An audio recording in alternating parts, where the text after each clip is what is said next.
कि श्री हरि ही श्री गुरु हैं। श्री हरि स्वयं श्री गुरु के रूप में हम जीवों के ऊपर अनुग्रह करके प्राप्त भये। उन श्री हरि रूप श्री गुरु के चरण कमलों का सेवन करो, मन से सेवन करो। अरे मन, श्री हरि ही श्री गुरु हैं, उनके चरण कमलों को श्रद्धा पूर्वक भजो, उनकी सेवा करो। कैसे करें? सेवा क्यों नहीं बनती है?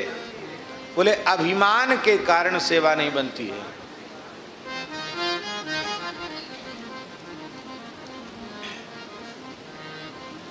मन तजी अभिमान, अभिमान त्याग कर दे। अभिमान सेवा में बाधक है। अहंकारी व्यक्ति सेवन नहीं कर सकता, भजन नहीं कर सकता। इसलिए भक्ति के मार्ग में 5 प्रकार के अहंकार त्याज्य हैं। जाति, विद्या, महत्व, रूप, यौवन। जातिर्विद्या महत्वंच रूप यौवन में च। उत्तम जाति में जन्म होना अच्छी बुरा नहीं है, बहुत अच्छी बात है, पर उस वर्ण का अभिमान होना अच्छी बात नहीं, अहंकार होना अच्छी बात नहीं।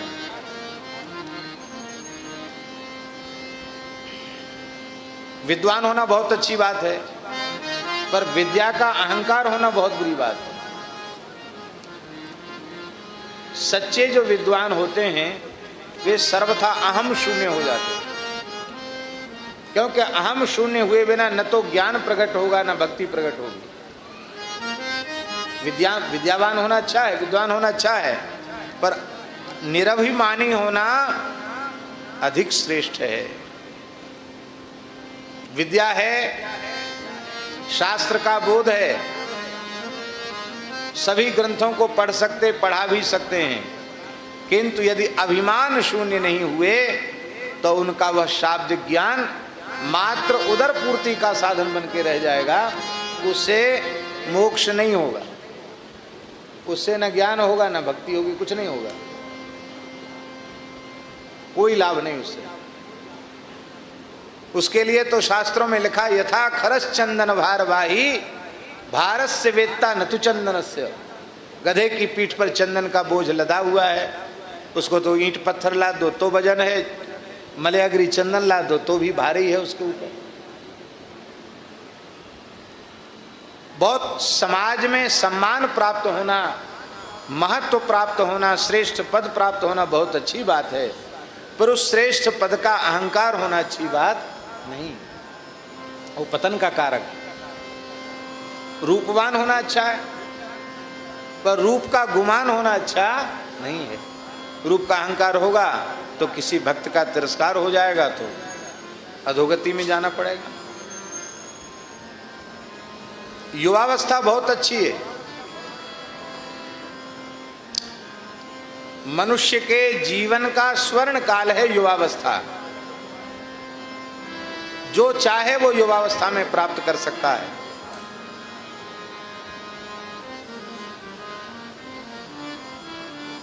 साधन में लग जाए युवावस्था में तो क्या कहना,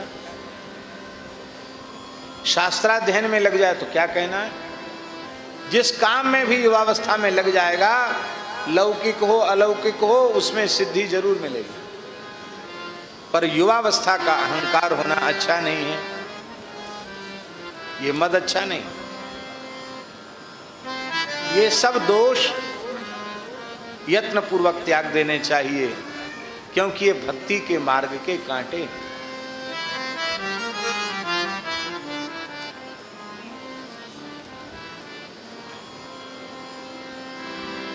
श्री वृंदावन बिहारी लाल की जय।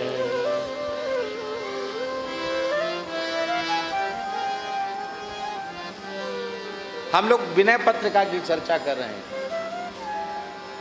इस ग्रंथ के राजपुर गांव में श्रावण शुक्ला सप्तमी को उनका आविर्भाव हुआ। पक्का प्रमाणित है कि वो विप्रकुल के हैं, लेकिन पूरे तुलसी साहित्य को देख लो, 12 ग्रंथों को देख लो, कहीं जाति के अहंकार की गंध तुलसीदास जी के साहित्य में नहीं है।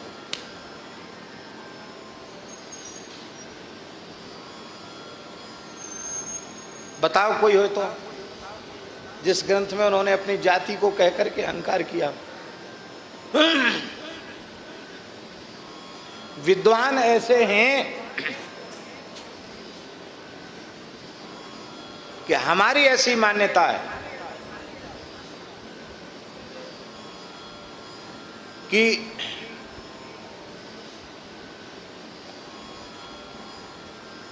सैकड़ों वर्ष पूर्व और अभी और सैकड़ों हजारों वर्ष आगे तक तुलसीदास जी के जैसा विद्वान न कोई हुआ, न कोई है, न आगे कोई होगा।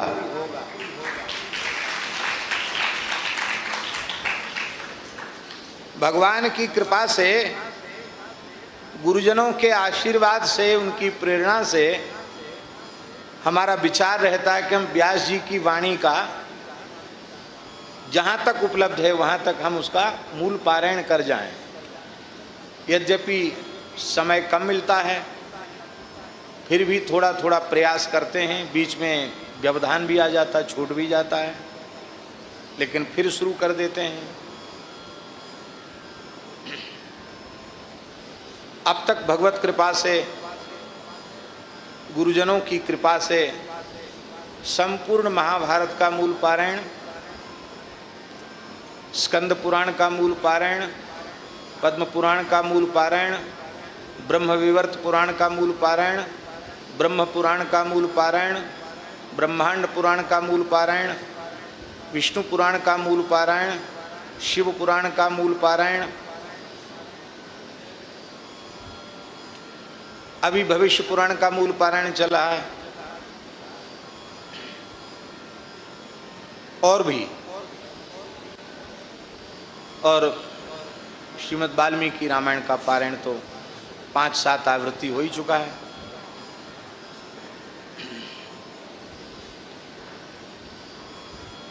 तो अब तक जो पारायण हमने किया है आचार्य जी, तो हमको लगता है, हमें कोई तुलसीदास जी के सभी ग्रंथ कंठस्थ नहीं है, पर कई बार पुराणों को पाठ करते करते अमुक पुराण में जो विशेष बात है, अरे तुलसीदास ने ये बात तो अमुक जगह कही है, ये बात तो अमुक जगह कही है, ऐसे लगता है कि संपूर्ण वेदादि शास्त्र, संपूर्ण इतिहास और पुराण की जो एकदम सारभूत वस्तु थी उसको उन्होंने अपने साहित्य में प्रकट कर दिया। ऐसी अनुपम अद्भुत क्षमता क्यों न हो। वाल्मीकि तुलसीदास कलु कलु भविष्यति, साक्षात महर्षि वाल्मीकि ही तुलसीदास के रूप में प्रकट हैं। और महर्षि वाल्मीकि कौन हैं? जब भगवान वेद ने यह देखा कि वेदांत वेद्य तत्व श्री दशरथ नंदन कौशल्यानंदन के रूप में आविर्भूत होने वाला है, तो क्यों ना हम उनके यशोगान के लिए अवतार ग्रहण करें। वेद वेद्ये परे पुंसी जाते दशरथ,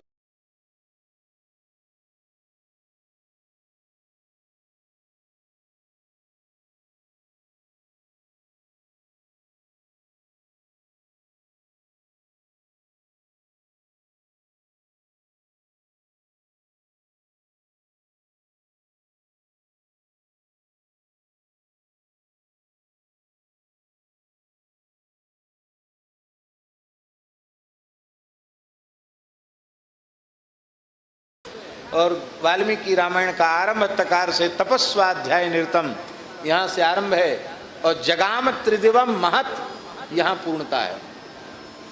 प्रत्येक एक शास्त्र श्लोक में गायत्री के चरण के अनुसार अक्षर बदल गया है।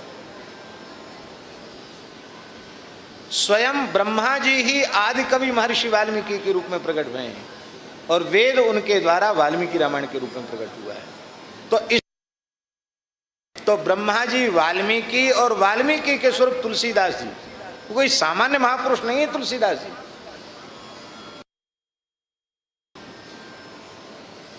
साक्षात भगवान है। ब्रह्मा जी भगवान से अलग थोड़ी हैं। स्वयं भागवत के चौथे स्कंद में भगवान कह रहे हैं अहम ब्रह्माच सर्वश्च जगतः कारणम परम आत्मेश्वर उपद्रष्टा स्वयं दृग विशेषण। अहम विष्णु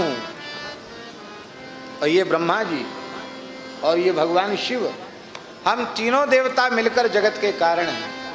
इसलिए ब्रह्मा जी भी मेरा ही स्वरूप है, शंकर जी भी मेरा ही स्वरूप है। यथा पुमान्न स्वांगेषु शिरपाण्यादिषु क्वचित पारक्य बुद्धिं कुरुते एवं भूतेषु मत्परः। मस्तक अलग है, भुजाएं अलग हैं, पैर अलग हैं, पर बुद्धिमान मनुष्य अलग अलग आकार प्रकार और अलग अलग कार्य होने के बाद भी अंगों में भेद नहीं करता, क्योंकि जिस व्यक्ति का मस्तक है उसी के पैर हैं, जिसके पैर हैं उसी के हाथ हैं। एक अंग के तिरस्कार से संपूर्ण अंगी का तिरस्कार हो जाएगा, एक अंग के सत्कार से संपूर्ण अंगी का सत्कार भी हो जाएगा। ऐसे ही ब्रह्मा जी का तिरस्कार मेरा तिरस्कार है, शिव जी का तिरस्कार मेरा तिरस्कार है। और बारीकी से देखें तो पंडित जी किसी भी प्राणी का, चराचर में किसी का भी तिरस्कार भगवान का तिरस्कार है, और किसी का भी आदर भगवान का ही आदर है। ऊंची बात तो ये, किसी का तिरस्कार न करें। तो हम कह रहे हैं तुलसीदास जी साक्षात भगवत रूप ही हैं। और अभी तक आप विनय पत्रिका सुन रहे हैं, ऐसी दीनता, आहा क्या कहना।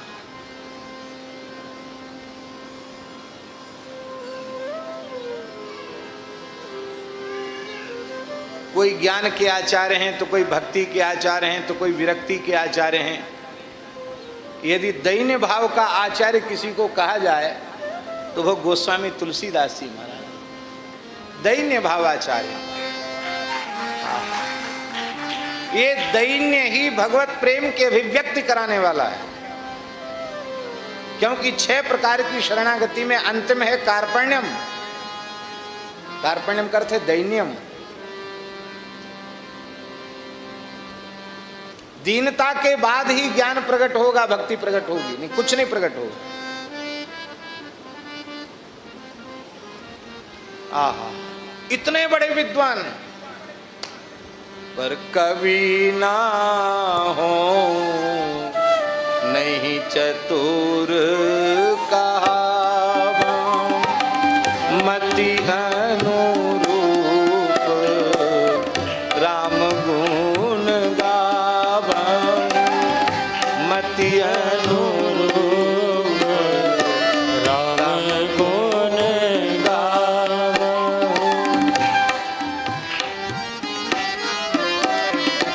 कई जगह अपने को मतिमंद और गंवार कहा है तुलसीदास जी। मतिमंद गंवार, विद्याभिमान का लेश भी नहीं है उनमें।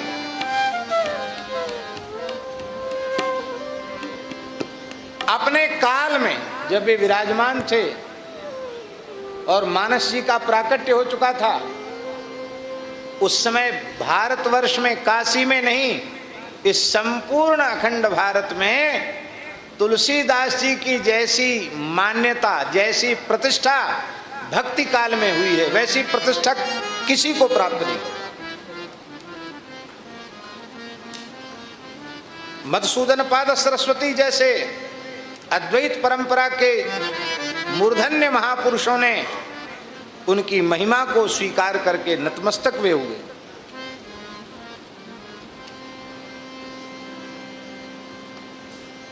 साक्षात भगवान विश्वनाथ ने उनके ग्रंथ को हस्ताक्षरित करके प्रमाणित किया।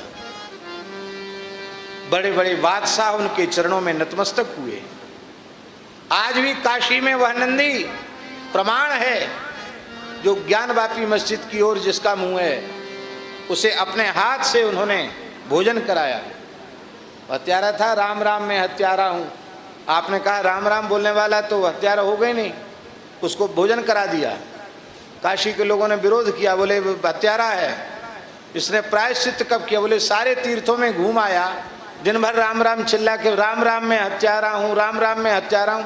तो राम राम लेने वाला हत्यारा कहां से हो गया? करोड़ों जन्मों के पाप नष्ट हो जाते राम नाम लेने से। या तो ये कह दो कि शास्त्रों में नाम महिमा लिखी वो झूठी है, या ये कह दो कि ये हत्यारा नहीं है, ये ठीक है।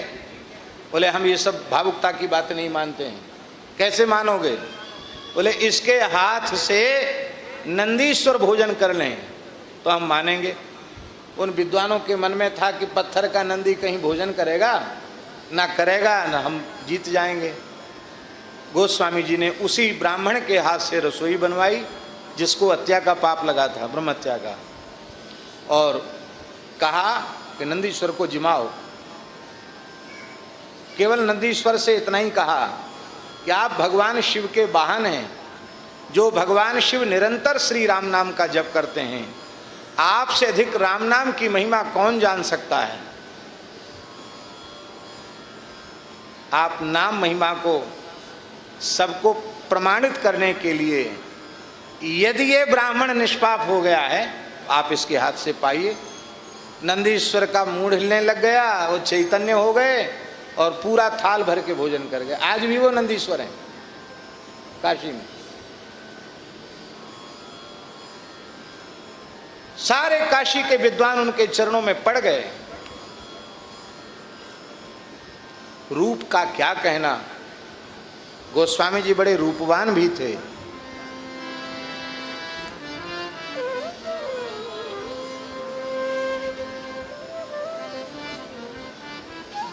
और बहुत दीर्घ आयु तक वे विराजमान रहे। कितनी लंबी आयु तक रहे हैं? हाँ, 1554 में जन्म है और 1680 में महाप्रयाण है। कितना हुआ जोड़ के बताओ? हैं? 126 वर्ष की आयु तक जीवित रहे वो।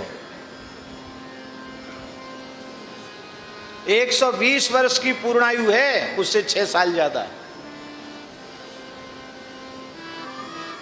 और 126 वर्ष में भी किसी का हाथ पकड़ के चलना होता हो, लकड़ी टेक के कांपते हुए चलते हो, सो नहीं, अंतिम क्षण तक भी किसी को अपनी सेवा में नहीं रखा। काशी के भीतर थूका नहीं, काशी के भीतर लघुशंका नहीं की, मलमूत्र का त्याग नहीं किया। 80 घाट पर विराजते थे, गंगा पार करके उस पार जाते थे 2 समय स्नान करने, उसी समय कुल्ला मलमूत्र त्याग करके आते थे। उसके बाद फिर काशी में रहते थे। यहाँ भजन की भूमि है, ये भगवान का धाम है, इसमें मलमूत्र त्याग क्यों करें? ये धाम निष्ठा उनकी। जब वृद्ध हो गए तो एक नौका उनको छोटी सी दे दी गई, उस नौका को खुद चलाकर चले जाते थे पल्ली पार, गंगा पार करके। उस नौका के भग्नावशेष आज भी 80 घाट में तुलसीदास जी की कुटिया में रखे हैं।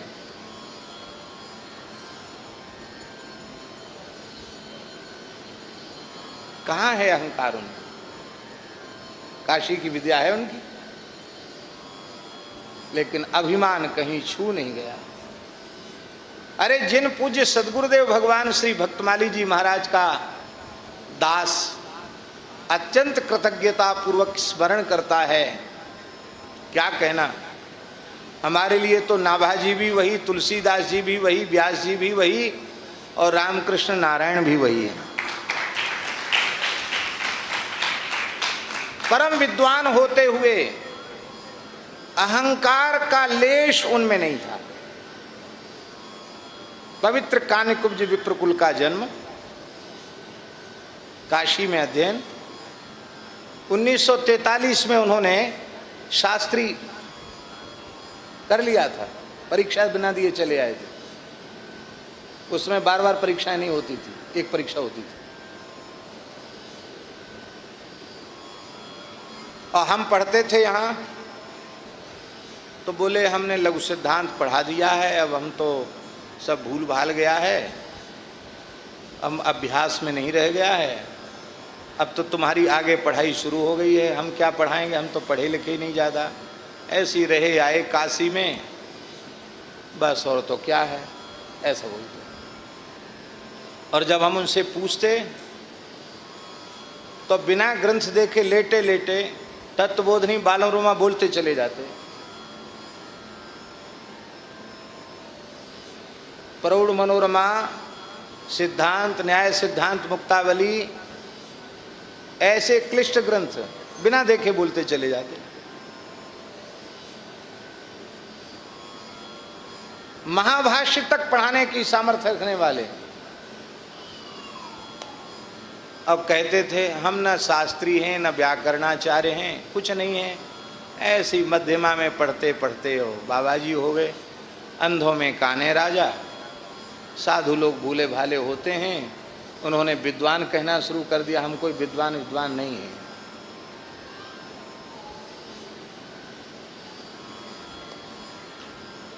यही चीज सीखने की है, महापुरुषों के चरणों में रहकर सीखने की है। कैसे अद्भुत विद्वान, कैसी उनमें दीनता, यही है साधुता। इसी को साधुता कहते हैं। तो उन गुरुदेव का सेवन करने से जेहि सेवत पाई हरि सुख निधान भगवान। प्रतिपदा, ये बात हम पहले कह चुके हैं, इसलिए द्वारा कहने की आवश्यकता नहीं। फाल्गुन शुक्ल पक्ष के होली के अवसर का वर्णन है इसमें।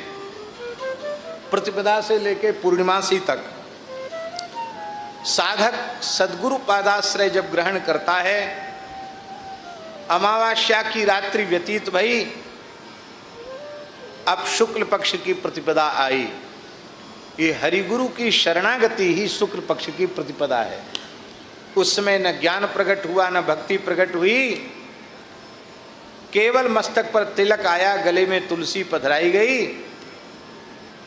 अब वह भगवत प्रेम की प्राप्ति का अधिकारी बन गया। अब इसके बाद उसकी कला बढ़ने लगी। अब तक कला दिखाई नहीं पड़ रही थी, पर जैसे ही हरिगुरु की शरणागति हुई और साधन में प्रवृत्त हुआ तो चंद्रमा की कला दिखाई पड़ने लगी। उसको कहते द्वितीया का चंद्र दर्शन।